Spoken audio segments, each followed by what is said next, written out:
There's a whole range of businesses almost across the world looking for the next big trick. I mean, the next thing you can produce, the joker card, the silver bullet, to really help you secure and prosper. Go back through history. You know, a long time ago we had the hunter-gatherer age, then thousands of years of the agricultural age. Then we had the industrial age, you know, mechanical engineers and electrical engineers. We moved probably within all our lifetimes into the information age, the chip and the web and the internet. You know, maybe, just maybe, all the big gains from those have gone. They've been banked. The silver bullets have been fired, and you and maybe a lot of other businesses are kind of looking for what's next. What's the next thing we can pull out? And you're looking out there, and there doesn't seem to be anything that's that obvious. Kind of scary. I want to introduce this concept that I've called connection. Connection, which is not about product or service or price. It's about a different way of connecting, both with your own people and with the clients, which is a combination of all of them put together in a very, very powerful mix. We give you a daft example to start with. You can keep referring back to this. You eaten an egg recently?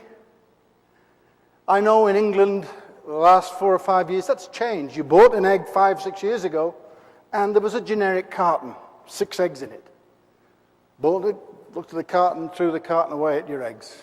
The eggs had a lion stamped on it. That's the way we mark a fresh date stamp in England. Not anymore. If you look at the carton, on it, it says the chickens were free range.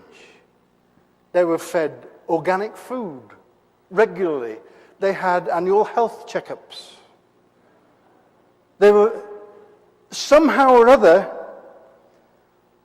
I'm not happy eating this egg unless I know its parents were happy. I'm eating its children, but I need to connect somehow. We need something like this. This is what I'm after. And I'm going to bring together a couple of ideas. What I call a new approach to branding and a new approach to leadership. Start with branding. Branding's been around for hundreds of years, 200-300 years, depending on your definition of it. You've got powerful brands, you represent powerful brand names. But it's changed. And in my view, it's changed irrevocably. Never go back again. And I think one of the guys who led us to this new world of branding was a Brit. One thing that's not changed about branding is its definition. Very simple. It's distinction. Distinction in cluttered, competitive market. It's not higher price or lower price. It's not actually higher quality or lower quality. It's distinction in cluttered, competitive markets. And I think Richard Branson, the guy in England who runs Virgin, led us to a new way of branding.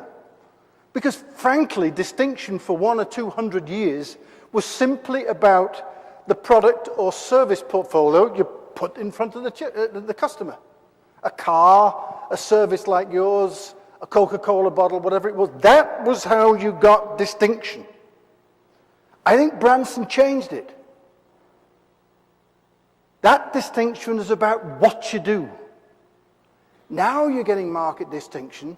What you do is important. But what's coming into the mix to get distinction is not only what you do, but how. How you do what you do. What you stand for. The intangible things that you can't put in your earnings per share returns or on your balance sheet. That's increasing. Branson and Virgin are magnificent at it. What they do is they take 3 very fundamental values, personalities, attributes, whatever you want to call them. Fun, innovation, great value. They're the 3 things that Virgin push out. Branson pushes out all the time into cyberspace. And people who are comfortable with this personality are likely to buy the records in the record store, fly the airports, airlines, or any of the other, whatever it is, 150, 160 businesses under the Virgin umbrella. It's a very, very different way of getting distinction in the marketplace.